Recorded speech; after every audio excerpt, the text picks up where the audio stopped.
If you're curious about what it would be like to have an electric vehicle, I'll share what my life has been like the last 4 years driving these EVs. Welcome back to the Cobra Pit. Whether you're a longtime viewer or a newer subscriber like Paul Scott, I see you. I appreciate every single one of you. You could be anywhere in the world, but you're here with me. Now, it's always great to know what to expect when you're getting an electric vehicle, what your life will be like. It will be different for the better, and some things that you need to get used to. I decided to get an EV because, you know what, I got tired of paying for gas. In 2017, I got to the point where I said, you know what, I have 2 gas vehicles. One's a big SUV, a Nissan Armada. One was a premium gas required Lexus IS 350. And you know what, every time I went to the pump, it hurt me. It just hurt me a little bit, right? I didn't get into it for environmental reasons initially and things like that. The bottom line was, I hated going to the gas station. I hated filling up the cars. Every time, 60 bucks here, 85 bucks here. So I said, you know what, let me go ahead and see what the EV life is like. Now, I'm a tech guy. I love tech, and EV is tech for cars. Now, this video is just not about Tesla. I have Teslas now, but I started with a Chevy Bolt. There are a few things that I'm going to touch on that's a Tesla specific, but you'll see where I go with that. Now, I got tired of paying for gas, so I said, you know what, let me see what the EV life is like. And at the time, 2017, the best EV for the buck that fit my needs was a Chevy Bolt. It had just enough range for what I needed for my daily commute. It did everything that I needed functionally. And I did my research and I came to that conclusion. I'm going to get a Chevy Bolt.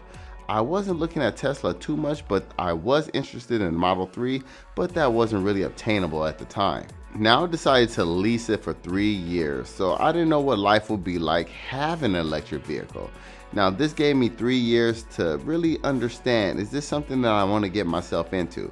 I still kept the other 2 cars, and this was my 3rd vehicle. Most of my driving came from the Chevy Bolt. Once I experienced the EV life, I wanted to drive it, and I did go over my miles, my allotted miles for my lease, but it was fun to drive.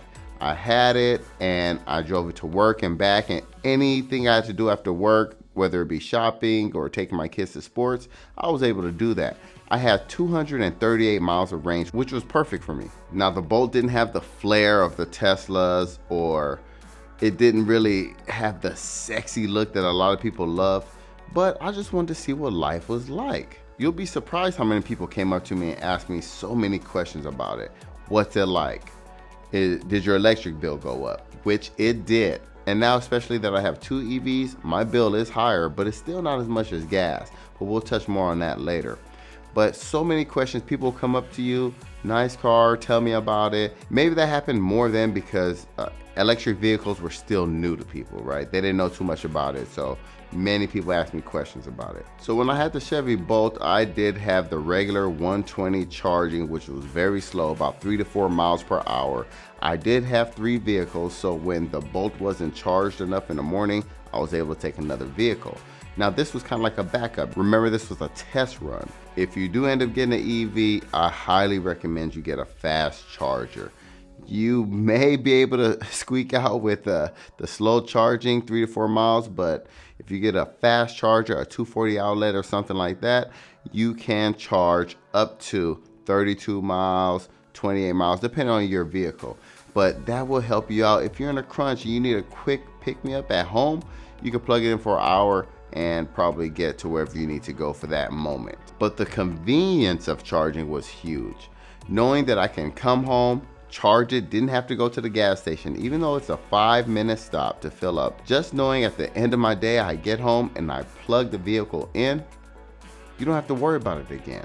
Now, there was maybe once or twice where I forgot to charge the Bolt, but I was able to use one of my other cars. Now, since I don't have any gas-powered vehicles, every night it's routine that I check the state of charge of my batteries to make sure that I'm good enough to go for tomorrow. I don't even charge them every night. If I need to, or if I need to top it off, I will do so. But it's a great feeling knowing you do what you need to do, you come home, you charge, the next day you're good to go again without stopping at a gas station And this is just for your daily commute. We'll talk about road trips in a little bit. My electric bill did go up, like I said.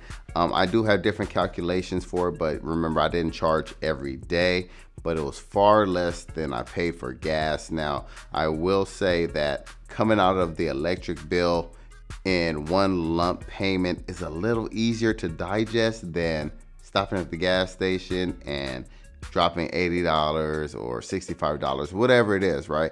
At the time, it was like, okay, at least I know how much money I have left over for the rest of the month. I don't have to save it or think about using it at the gas station. It might just be mental, but it's a little easier to digest for me, my personal usage. Now, one of the other questions people ask, is range anxiety a real thing? And yes, it is. I've had it twice that I can remember.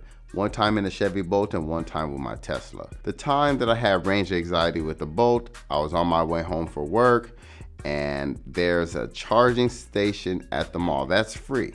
So I was going to stop there, and when I got there, one of them was being taken and the other one was out of order. And that's something you have to think about when you do decide to get an electric vehicle. There's so many different ways of finding charge on the road. So there's different apps that will let you know about the different charging networks, and knowing if you don't have a Tesla, just know you have to have the different companies and the different apps. It's not the easiest to follow. It's a little clunky, but once you get it down, you can just look around at the different companies, whether it be Electrify America or EVgo. There is a PlugShare app that I did use to help me find available charging networks, and you do have to register for each one. And I believe now some you can just put your credit card in, but I'm not too sure, because now I just have Teslas, and with Tesla they have their supercharger network, and these are all over the place and they're easy to find.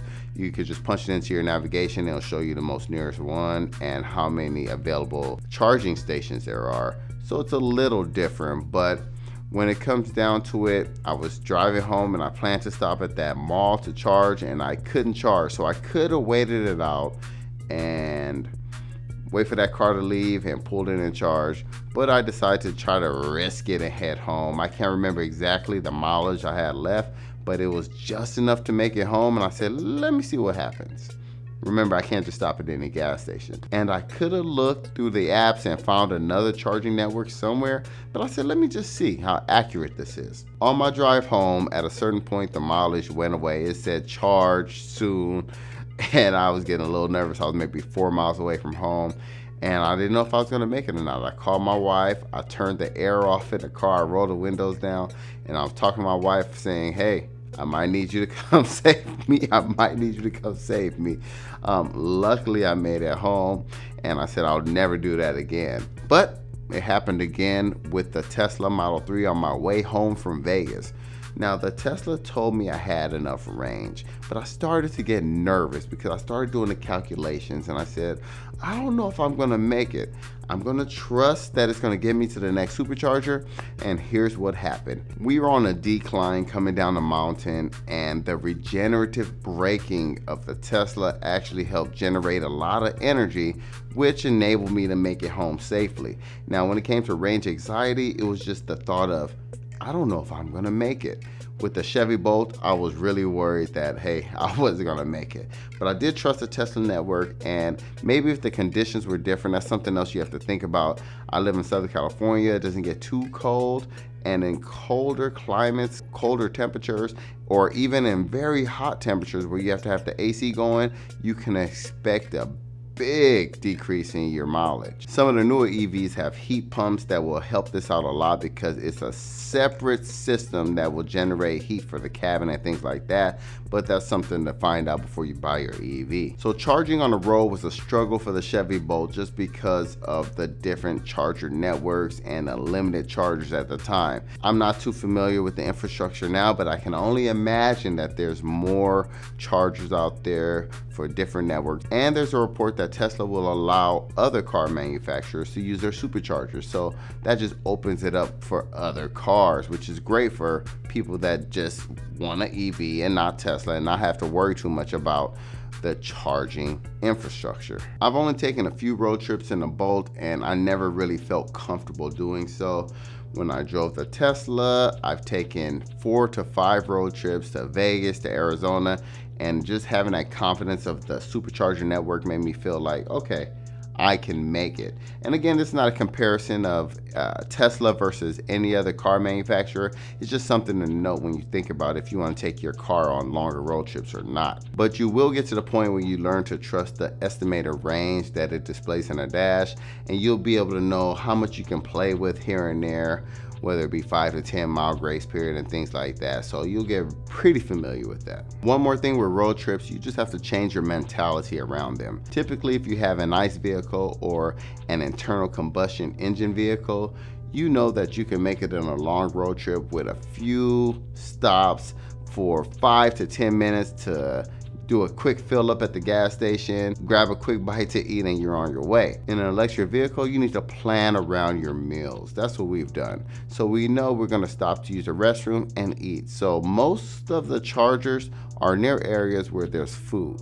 So we stop, we charge the car, we grab a quick bite to 30 to 45 minutes, and then we head back on our trip. Just know you're gonna take your time on a road trip. Don't try to just, push it to the next city until you get to your destination. It's gonna be a slower process. It's one of those stop and smell the roses experiences, if you will.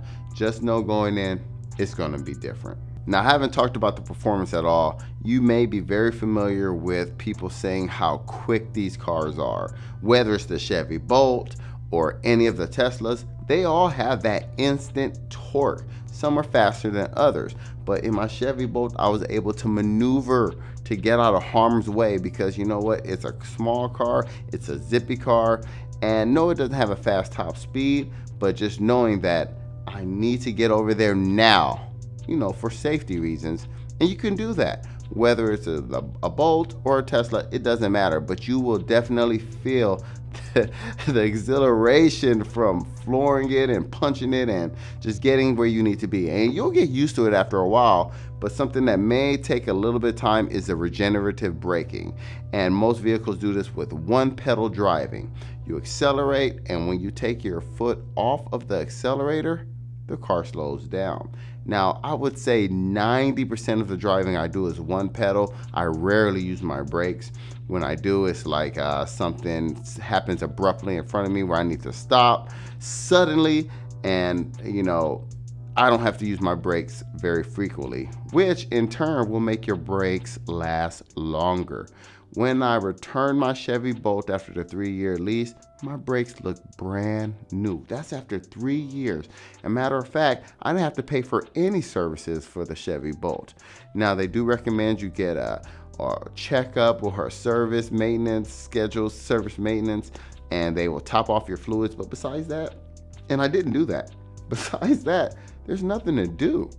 The tires wear, and that's always the case no matter what kind of car you have. But no more oil changes. That was another thing. Waking up early, trying to be the first one at Toyota or being the first one at Nissan and sitting there while they give me an oil change and tell me all these other problems with my car. Those days are over, right? Those days are over. Also, the Armada had trouble with the radiator, the transmission, the catalytic converters. I don't have to worry about that with the EVs anymore. So just think about that. There's less moving parts. Yes, that battery can be expensive if it fails, but mostly the life of the battery is covered under warranty, so you should be okay there. But that's something down the line, and it shouldn't be too much more expensive than an engine. But I don't know. That's just things that I read on the internet. I haven't had any issues yet. But once you get used to that one pedal braking, you'll see that, it's the preferred method, or at least most people say that. I prefer it. My wife prefers it. I had a friend that test drove a Tesla, and he didn't like that. He couldn't find the option to use both pedals to drive. Now, you can brake all the time, right? And in the Chevy Bolt, they have a mode where you can drive it like a regular vehicle where it will continue to roll after you take your foot off the gas. Tesla had this or have this? I don't remember. I've used the one pedal since I had it. I think I remember reading somewhere that it had roll, creep, or maybe I said, I get my EVs mixed up. I get them mixed up sometimes. But once you get used to the one pedal driving, it's hard to go back. Now, part of getting used to driving like that with the instant torque and the regenerative one pedal braking, I did get nauseous in the beginning. Just, it's kind of like a roller coaster until you get the hang of it. There are some times when, I need to get somewhere and I drive with a little more urgency and I still get a little nauseous. So that's something to think about if you're the type of person that has some kind of motion sickness and things like that. So you might want to test drive a little bit to see if this is something that you can handle. Another thing is when I'm sitting in my car during lunch, sometimes at lunch I like to go out and sit in my car for 40 minutes and relax. Or if I pick up my kids from school, sometimes it's a 45-minute to an hour wait. It's nice to sit in the vehicle with the air going. You don't hear a loud engine. You can relax. It's nice and cool. Yes, the range does decrease, but not very much. I think for 1 hour in my Tesla, I want to say it dropped about 8 to 10 miles of range. And remember, these are estimated miles. In my Bolt, I remember the estimated drop was about 4 to 5. So it was a little bit less, but once again, it's estimated. I was sitting in a car. It's nice and cool. It's relaxing and it's not loud. Matter of fact, the car in front of me is running their AC. I'll never forget. The car in front of me was running their AC. And it was a cooler day, but I had the windows down and I just smelled all the fumes. Of course, I'm not a fume snob or anything like that, but at least I know that my air is a little more clean. I don't know. That's another reason to get an EV, but you have your own reason for wanting to get an EV. So after having my Bolt for 3 years, I realized my next vehicle is going to be an EV. And then I realized my next vehicle is going to be an EV. Then I realized I can't see myself going back to a gas-powered vehicle. I just can't. The benefits for me outweigh the negatives.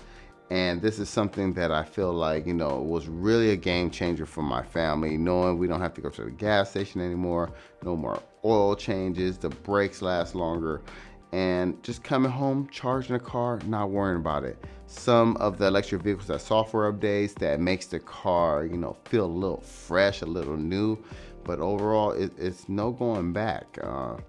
We added solar panels, which helps out, of course, with the electricity bill. And if you're thinking about going that route, definitely it's a good idea to get an EV. Hey, thanks for watching. If I left anything out that you may have that affected your life positively or negatively with having an EV, please let me know. And if you have any questions or comments, leave them below. Just don't forget, Cobra told you. All right, y'all.